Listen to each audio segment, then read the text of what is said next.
are going to get an email Monday. It'll have this video. It'll have copies of the scorecards. They'll be bigger day of. I know they're kind of small right now. You're going to have the events written out, and then the movement standards that we talk about today.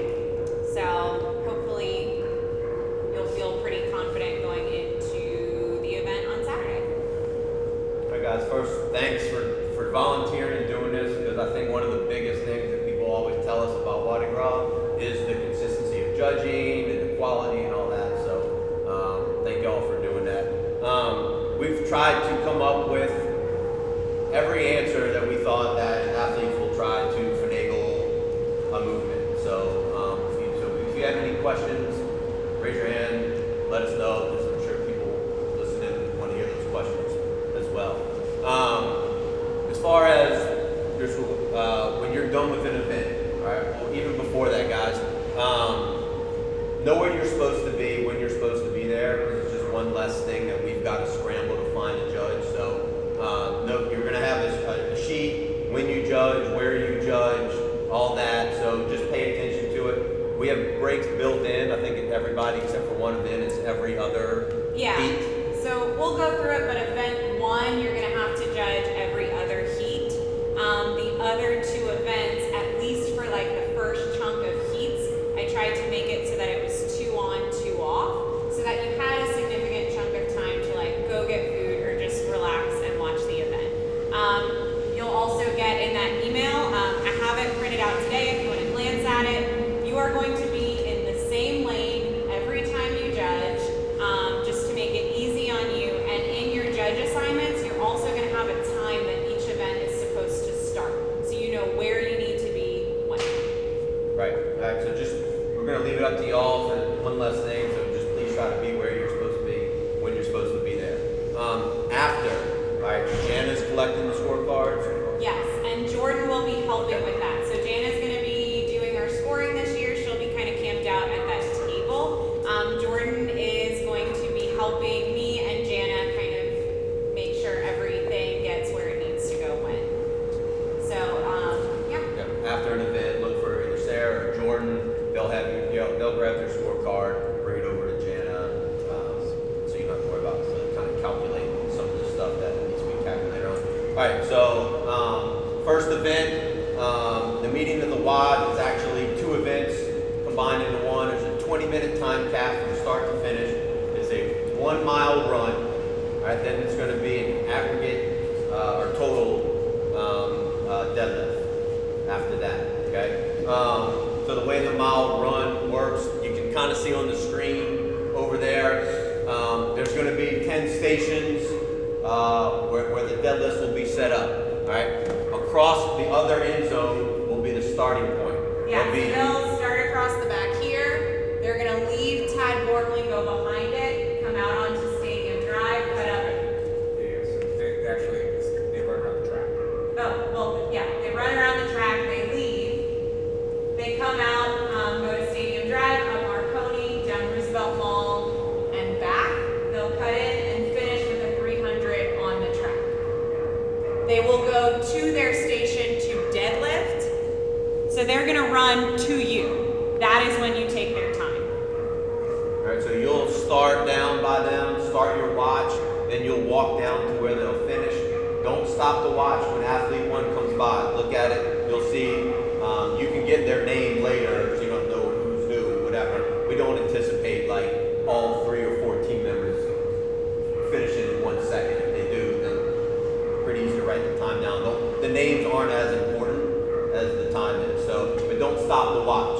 Don't try to do a lap or anything like that. Just look at it, write down that time when the next team member looks. So kind of get to know, like, pay attention. What shirts are they wearing? That kind of stuff when you start. You know, something that will sort of signify, okay, that's them. If you need help, if you're nervous about it, when the first person crosses, get them to help you. Like, hey, that's our next guy coming through, or whoever's coming through next. All right, but you'll be at the deadlift station. When the last person goes, you'll write down the time. At the end where it says average team time mile, don't worry about that. Jana's going to calculate all that. Yeah, the big thing for you is just meeting with your athletes in where they start, knowing what lane they're in, and standing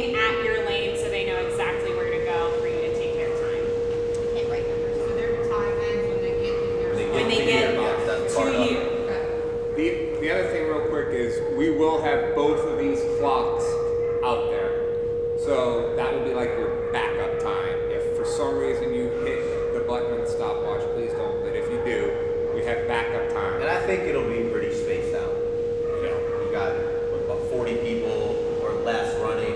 It's going to spread out enough to where you're not going to be under a whole lot of pressure. All right. After that, they're going to move into their deadlift. All right. Each person can only record or deadlift one weight. Right. One successful weight. Yeah, they're only recording one weight. Right. They can try as many times as they want. Okay, but once they tell you that's my weight, they're done, right? So they can come to the bar if they have enough time and do some warm-up weights, right? Build up, then they say, okay, this is mine. If they hit that and they say that's their weight, they're done. Okay. Also, Can I clarify something on that? Technically, it's if they hit weight, and then they fail, it's the one before. It's not like, this is mine, so don't count the other ones. Okay, I just want to. right, once they're highest successful attempt. Yeah. So they don't have to say this is it. They just have to say I'm done. Right. So one athlete is going to lift at a time. When they're done, they're done. They can't get back to the bar. Their teammates can help them load and unload the bar, but only one athlete goes at a time. Right, so they can't interchange. So like I'll do a lift and he'll do a lift and I'll go again. But once they dress the bar, they're there till they say, okay, that was one mile. Also, nobody can get to the platform, touch a weight, touch a bar until the entire team's finished running. All right, so they can't go load a bar, we warm it up while somebody else is still running. All right, they got to stand there, wait until the whole team, then they can start the deadlift process. Okay, you'll write down the weight that each athlete hits, and then that's it, they're done.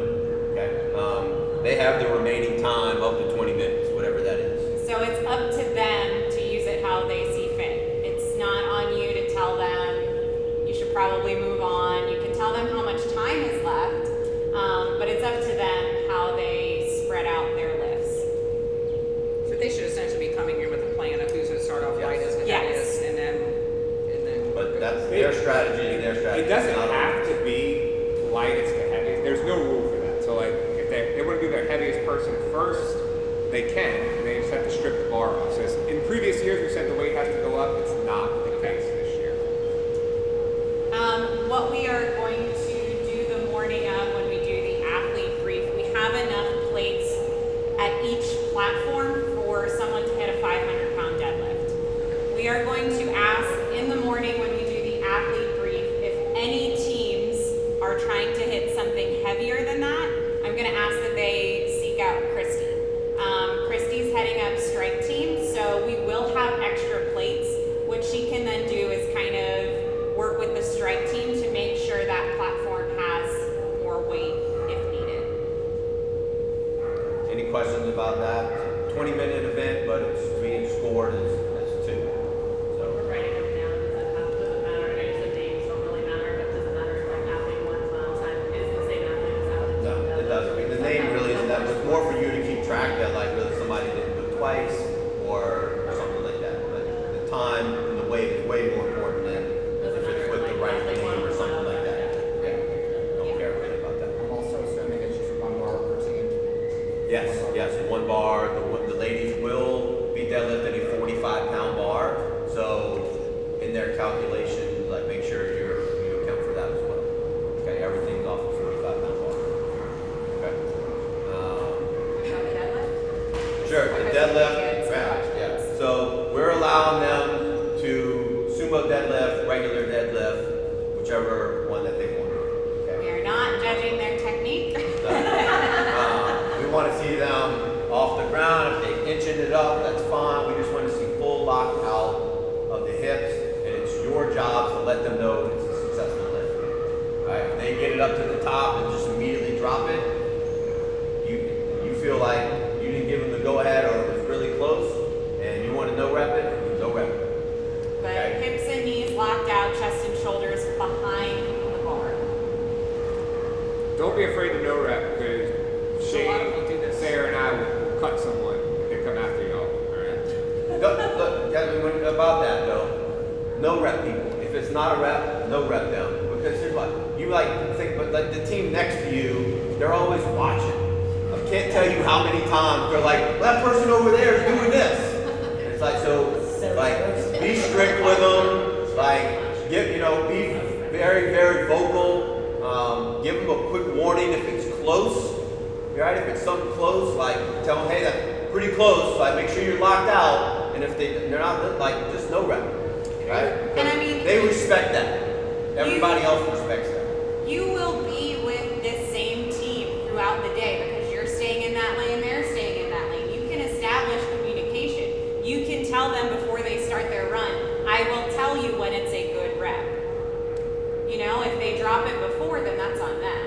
And so they can drop from the top though, like once they're locked out, they don't have to bring it back to the ground, right? Correct. All right, any other questions about the first workout? Show us an example. Bad rep?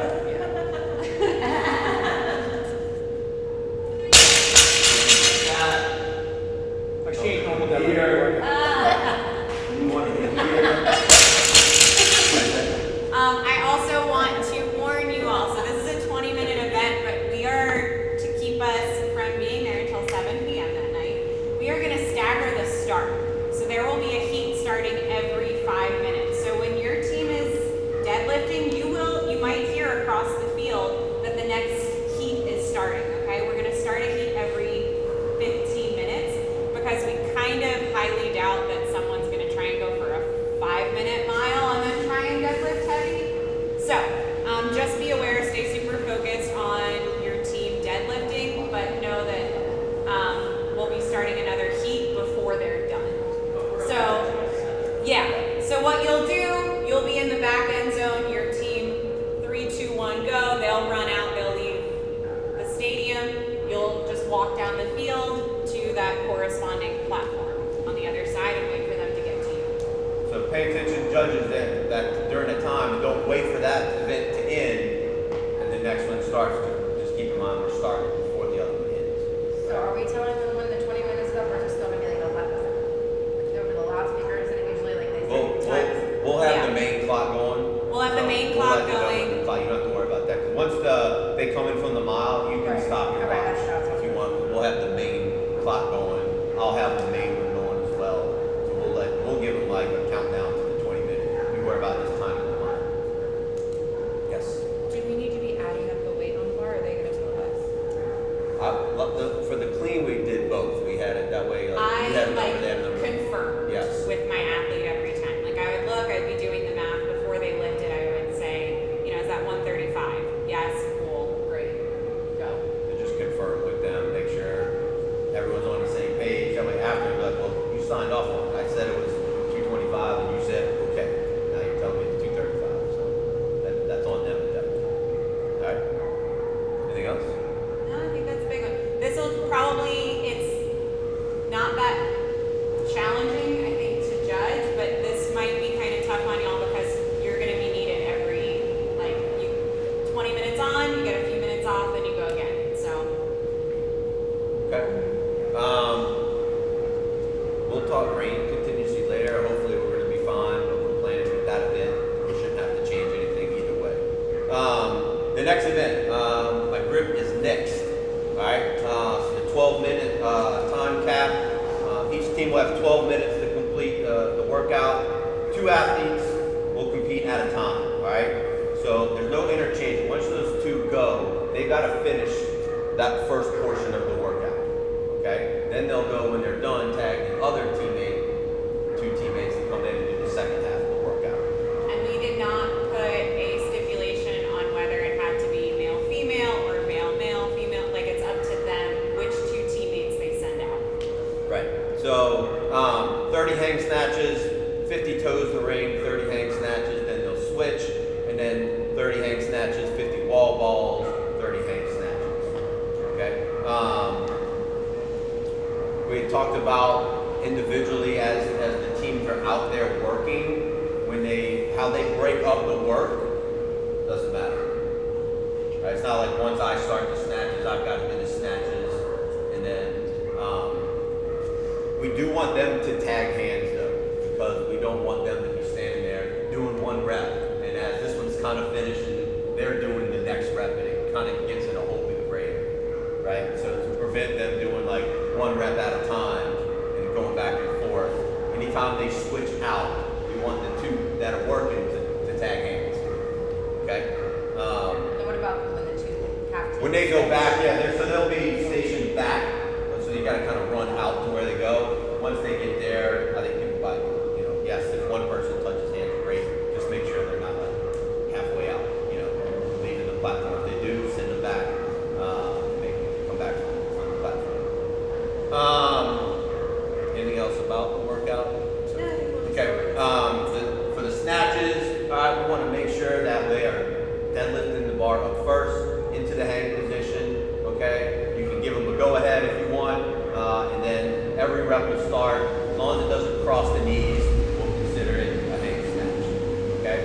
Obviously, make sure, guys, as they're here, that they're locked out for every rep over top. Elbows locked out, hips locked out, everything in line for the snatch. Okay. Anything else for the snatch? Also just positioning. We don't want the bar out in front of their Head body. through. Head through the window. Okay. Toes the ring. We're fine with anything that hits the ring. Okay. Tip of your toe, the shin, if it's shoelaces, anything there, as long as something makes contact with the rings, ideally at the same time. If it's kind of like bang bang, it's fine. If it's somehow they're just all out of whack, just shut them down, no rep them. Right? We want to be in some sync, right? You're not going to be like both toes don't actually have to be on the rings, contact at the same time, but we would like them to be hitting relatively at the same time, okay? We wanted the feet to pass. Yeah, and the feet have to pass back below the vertical plane, okay? So make sure when you're judging that you're in a position, that way we know that somebody's not coming just halfway down and right back up. So make sure that Goes behind their body.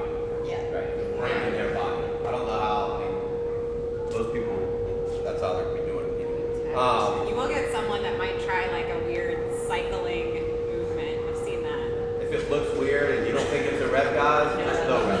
If the athlete has a problem with it, just send them to me. All right? And we'll just say stop being weird. All right, so the first two athletes, they'll do that, 50 toes ring, 30 more snatches. Then the next two teams will go 30 more snatches, 50 wall balls, same ball, correct? Yes. So one ball, two targets. Yes. So in the scale division, everyone is using a 14-pound ball. Women, it's a 9-foot target. Men, it's the 10. In intermediate and masters, it's a 20-pound wall ball. Same thing, 9-foot and 10-foot targets. And then in RX, it's a 30-pound wall ball. For men and women just have a 9-foot target and at the 10. They will be targeted like this.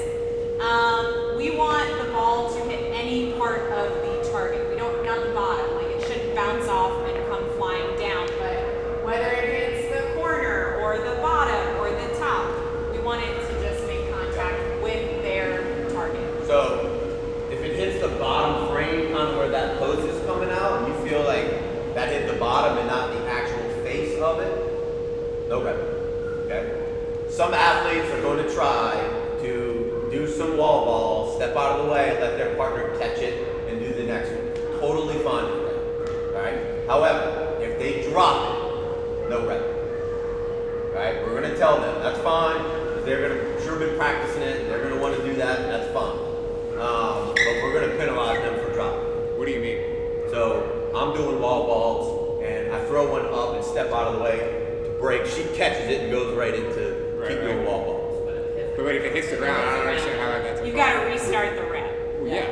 Yeah. That's what I'm saying. So if that person steps in and drops it, like catches it and drops it, that last rep didn't count. Why would that matter if it hits the target and comes down? We just wanted to penalize them for doing something. But that, We don't have to. yeah, that makes no sense because a good rep is it hits the target. That's Right. it. Rep's over. The next rep starts with the person standing here before the squat. But the wall balls you start doing wall balls from the ground. So since that person's not starting from the ground, You 1, 2, 3, go starts from the ground. So that's why we. So what Are do we- we? If they drop it, just make sure that they squat again before. Like if they do. Does the ball finish with you receiving the ball, or just hitting the target? The finish is hitting the target. Hit the target. The target is the end of the rep. Because The next rep starts before you squat, I think standing. just make sure Shane and I transition. I come in, I miss it, and it drops. Make sure I get into a full depth squat before I throw it back up. Like I can't just pick it up and kind of. But also, it's not this. You have to stand up with the ball and start the squat. Okay. Yeah, they're going to keep briefed on everything we're telling you. All right, any more questions with that one? Yeah. With the tracking, is it, the most important thing is the time. So like if they're switching really quickly, I don't know, like 3, 2, or It's just a total that's just for time. us to like, Nope. to help whatever. The only thing you need to worry about is that very end time. Okay, There's that's nothing else to. I just want to try to need like individual reps for each. Yeah, otherwise, I mean, if they're breaking it up Okay, a if they're lot, breaking up really there's a quickly, space for you to kind of tally things, make Yeah, sure you yeah, don't lose that's count.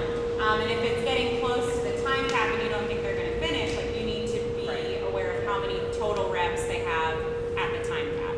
Also, I know that the scorecards are bigger, but like these spaces here are for you just to sort of keep tally. If it's too small and you just want to write a big number on the side, it's fine. Write it down however you want to keep track of. Right? That's why also we're making a tag that kind of gives them a split second, or, a second or two for you to just write down where they left off. In the thing. The only thing you need to keep track of is on that timeline as their total time. So they don't. We're also requiring them to break their right? On the squat. Yeah, Yes. on the wall ball. So regular wall ball, guys. All right, pick it up from the ground, come into the full squat, all the way up. It has to hit the face of the target, any part of the face, as long as it's not like the bottom frame or anything. And then that's a good rep. Okay, anything else?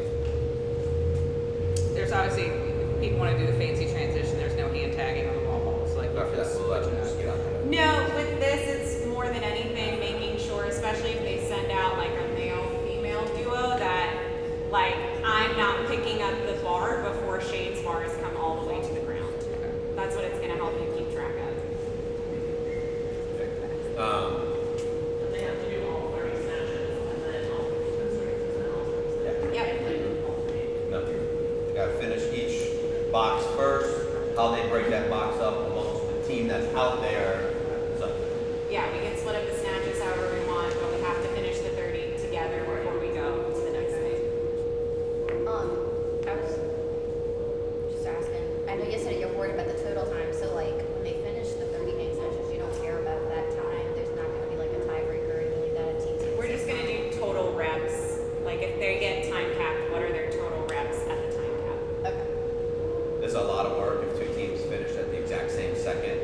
Not only would that be extremely odd, we're just gonna give you the point for both. Like you just Okay. I mean, knock on wood, we have a tiebreaker in our back pocket if we Yes. need it, but in 3 years, we came close to a tie, but no one's, But that was overall. But that was- That yeah. wasn't like that's a lot That of was work not to finish in at the the exact event. same second.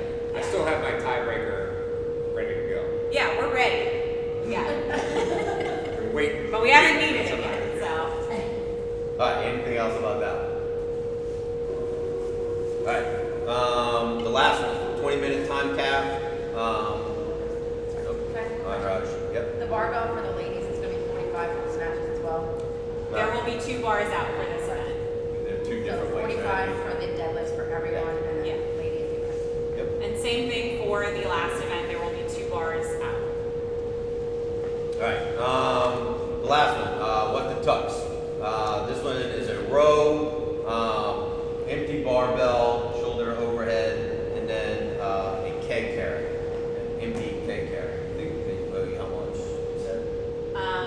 35, whatever. The keg is about 30 or 35. It's a full-size keg, but it will be empty. So it's gonna be like running, I think, kind of like with a box. So, y'all enjoy that. Alright, so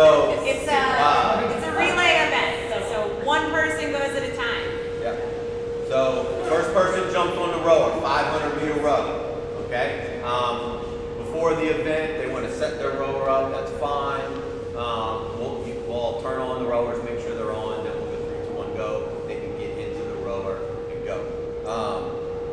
They do a 500-meter row. They come off the row. They do 25 barbell shoulder to overhead. Okay, shoulder to overhead. I don't care if they strict press it, however they want, as long as they are locked out, head through the window. Okay, knees locked out as well. So make sure if they're cycling it that they're not knees bent at the top.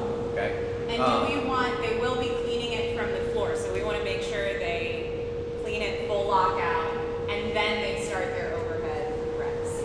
Alright, so then they'll go on a 40-meter, really 40-yard keg carry, okay? You do not need to walk with them. I will have strike team people down there at the pylon that'll move the thing as it needs. So they'll go 20 yards out, 20 yards back, put the keg down, go slap their partner's hand. The partner will get into the rower. Rows go down, keg carry goes up. So 400-meter row, 25 shoulder to overhead, 60-meter keg carry, so they'll go to the 30 and back. Then the third person, 380 yards. And then the last person, 200-meter row, they're going to 100 yards, so they're going to the 50 and back. So what we'll have is a pylon for each team. There will be a strike team member, the first person who's got to carry it 40 yards. They'll go to the 20, they'll go around the pylon, come back. It is up to the strike team person to then pick up the pylon, step back 10 yards, put it down for the next teammate. Okay, so you don't need to walk with them. The event will end when the last person gets back and crosses the goal line. Okay? Make sure that they and the keg cross, all right? They're not just dropping it like yard before or something like that. Just make sure that they cross with the keg, both feet cross. You get the time. And just like no one can start on the rower, they can get it set, but they cannot get on the rower until 3, 2, 1, go. Same thing with each teammate. So the keg crosses the line, they put it down. If like Shane's going next, he can adjust the rower for himself while I'm working, but he can't get on the rower until I tag him. And you guys can go back, right? Since you don't have to worry about the walk, you can go back, reset the rower to 0, right? Don't let them start it from wherever that person ended, right? Reset the rower back to 0. Like I said, they can foot straps, damper, whatever they want, but they can't get into the rower until you give them the go-in. All right? Pretty simple workout there. Any questions? They can carry it any way they want. It's just gotta be off the ground. Gotta get it off the ground. And then we get to watch.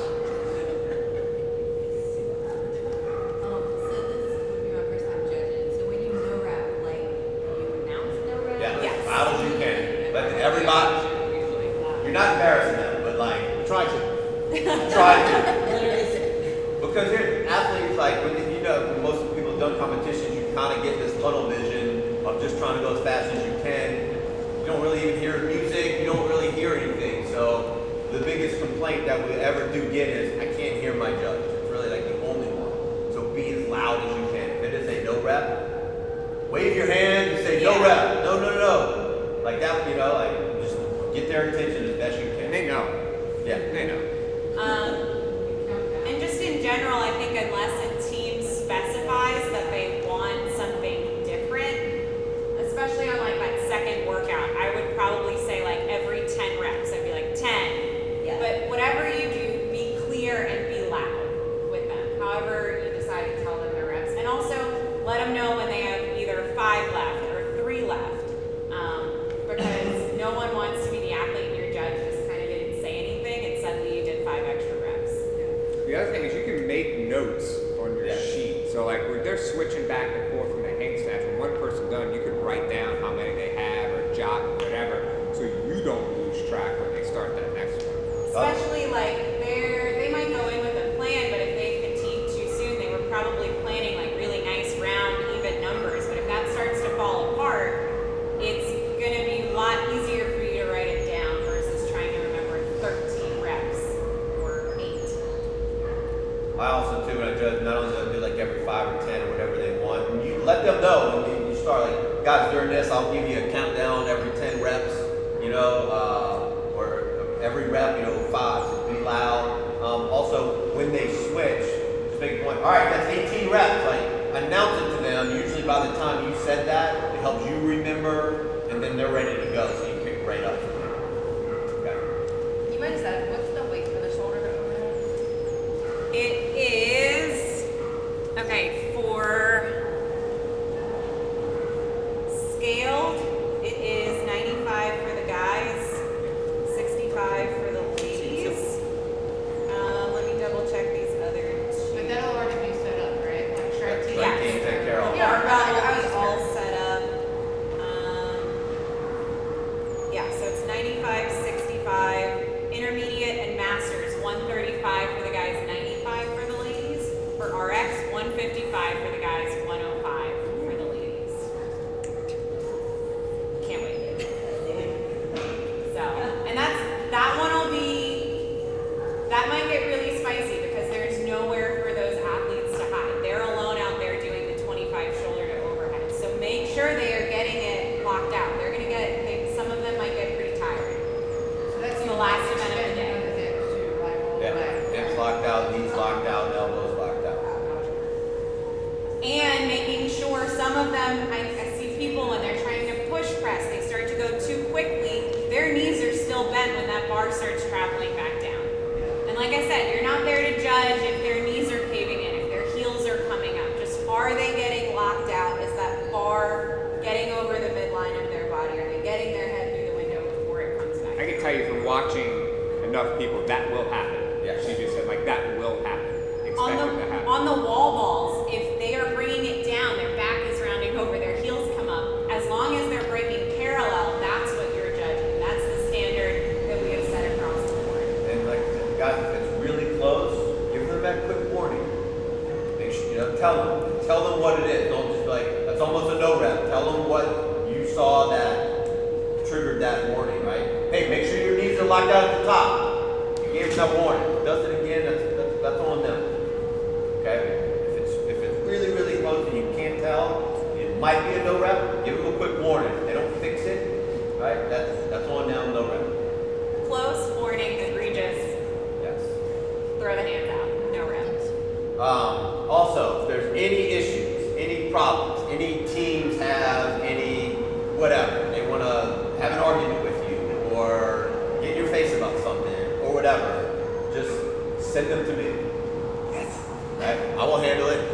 I will be there. Hopefully, I will see something escalating before it even gets to that, and I will come in and handle it. But if there's any questions, don't make an interpretation, guys, because we want it to be the same. So if it always comes from me, at least it'll be the same across the board. We don't get the, oh, this judge said that they could do this in that heat, so I went and did it, and now you tell me I can't. Right? If there's any questions about a movement after, they want to argue with something, just send them to me. I'll handle it. I can tell you right now, You guys we don't have will to not let an athlete berate you. Yes. It would not happen. And the best thing is let them, if they come after you, point them to Shane. Let Shane talk to them, you stay back. Shane will come ask you what happened, what did you see, we will figure it out. But like, if they get upset, just point them that way and just wait for Shane to come ask Then you I'll what loud pass them on actually the happened. microphone. Yes, we will make sure that they not We'll let them something vent. you have to deal with. Alright. So, on the keg carry, because the kegs have the capacity to roll, say they drop the keg and it rolls 5 feet in front of them, do they need to return to the Yes. point where it dropped? Yes. Okay. Just wanna- And you can do that Because from we're sort not of where you following are. them, do we need to be really specific about? I'll be sort of during the keg watch, since you guys don't have to walk, I'll kind of be out there walking with them. So if I see it, I'll take care of it. And I'll be around as well, Yeah. so. So you guys just worry about making sure no one's on the rower, resetting the rower, let the strike team handle the cone down there, and me or Sarah or whoever kind of walking with as they're walking. Like I'll be out kind of in the field away from that, so I'll be able to monitor. When they drop the kind of strategy, like Drop they it. set that up, like, No, That's up to them. keg needs to be sort of right at the goal line. If they drop it and roll back 5 feet, that's on them. It's 5 more feet that their partner's got to pick it up. Just make it. Now, if it's on this side of the goal line, they obviously put it down too early. Make sure that they got to get it past the bump. But it's not like there's not a stretching person that's gonna come put it. No, how they leave it for their next buddy is up to them. They may have a strategy like, hey, I want to be able to hold it like this, and so, or some people may want it upright, but let that be on them. As long as it's over the line. And they and the keg, like they can't like get to the line with, Throw the No, keg they can't, across like, the line, toss and it then over. get there. And the keg If has you to deem have they that. did that, dropped it and rolled, or they threw it across and one, like, So cool. tell them to pick it back up and go back. To me, I'm looking that at least like both like sets of toes and the keg Yes. cross the line. Okay? Oh, Yes. I know last year you and Kevin had like extra clocks on in case anybody forgot. Well, Yeah. we'll have as many watches going. It does happen. And then something else that I will do, hopefully this just makes it even easier on you. Like I said, you'll be in the same lane every time. The clipboards will be labeled. So you just go up, you grab your number 1 clipboard, you go to your lane, and you wait for your team to meet you there. And like if your team is late, they're gonna have the times as well. Like that's up to them. You are waiting for them. Are we using our phones or something? No. No, you'll have a stopwatch. Something happened during the row portion of it, just raise your hand and Sarah and I will come swap the rower out, or that's just I think one of It's happened in the game before. Camille sat there crying. And they just said, "You shit out of luck." So like, if a rower goes out during the thing, best we can do is just swap it out real fast. Yeah, we'll have to think of You this. know, if the rower does go out, maybe we can stop the watch on them. Or, Yeah, not every heat is full, so in theory, if we'll have the capacity to have a couple extra rowers. Yeah. We're also going to have all the chains and bands in the rower changed out this week. All the batteries will be fresh. We'll have extra batteries. We're only taking the PM5 monitors, so we won't have the old rowers out there. so if something does happen, though, just raise your hand. We'll come address it as fast as we can. yeah, and I think in general, like obviously something like that, it kind of stops what they're doing, but like if you accidentally hit your stopwatch or something else happens, keep watching them, just put a hand up, keep counting, we will come to you. But the worst thing would be if that messes up and then you suddenly stop paying attention to what they're doing. Yeah, for whatever, if you accidentally hit the stop button or whatever, it's happened already. I've had to go, take mine off and swap it out with people. Like, it happens. So I usually have 2 going on my neck. So if something happens, like Sarah said, just keep focused on what you're doing. Raise your hand, I'll come over. I accidentally hit stop or whatever on something else, some different mode. I'll give you mine, you give me that. Just don't play with it once you press start. Yes, don't touch Don't it. leave it alone. Do not stop, right? No, but it's on your neck and swinging around. I mean, and you're moving, watching them. You're doing stuff like this to make sure they're right. It can easily hit something. But I have watches going. So even if your watch is dead, like it's getting close to the end, like I'll just come over and clock their time or something. So just stay on the county portion. It's way more than important. I'll handle the time. So can you demonstrate real quick a proper hang snatch and why I would grab someone? Okay, so if they came from the ground and went right into a snatch, all right, it's got to be the hang. We want them to lift it up. You'll give them the go ahead. As long as the rep starts above the knee, that's fine. Crosses the knee, no good. All right, so we want here. So this would be a full rep. Right, I lock everything out, back in. However fast you do it, if they want to muscle snatch, that's fine. As long as they're through. Okay. I bet they'll start getting real fast. Same as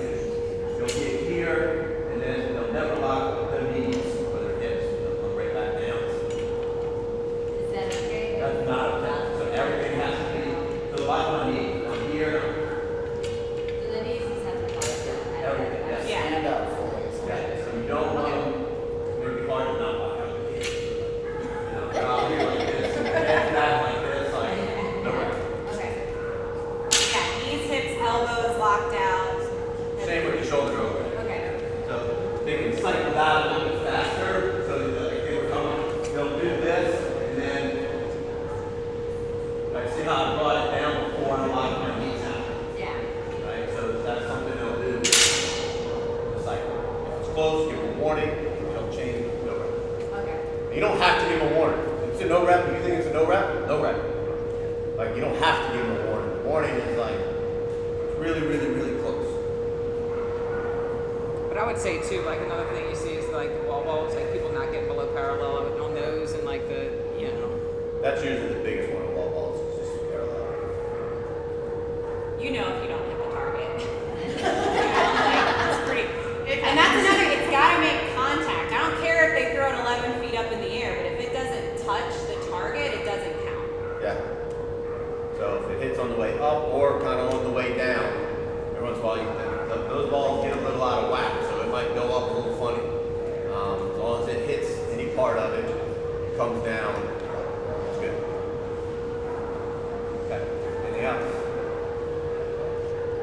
All right, guys. So. Thank y'all for coming. See y'all next Saturday. Bright and early. What time do they? Oh yeah, you know? let's go time there. You are starting. So volunteer check-in is from 6 to 7 a.m. So you have in that window to get there. As much as possible, especially those of you that are around the gym, I will try and get you your bags before, so you can show up wearing your shirt and you'll have everything. You don't lose it. But if not, I will have your bag day of. So 6 to 7 a.m. somewhere in there. Come in.